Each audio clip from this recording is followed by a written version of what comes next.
সকালে করেছি তাও ঠিক আছে এটা ভাঙছিল নি তারপরে এটার ভিতরে চাপ দিতেছে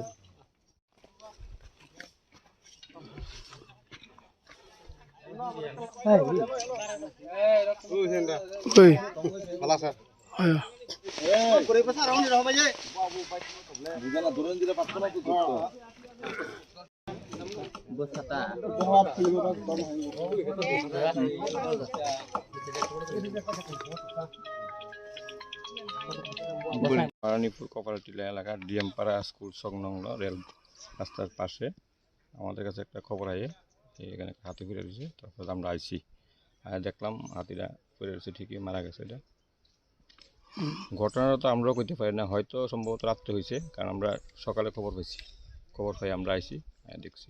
হাতির দলটি কোন দিকে আছে? ওখানে আশেপাশে দল আছে, আমরা শব্দ পাইছি। একটা হাতির দাঁত দেখলাম নাই, আমরা পাইছি না, আমরা অনেক খোঁজাখুঁজি করছি, পাইছি না। একটা আছে, একটা নাই।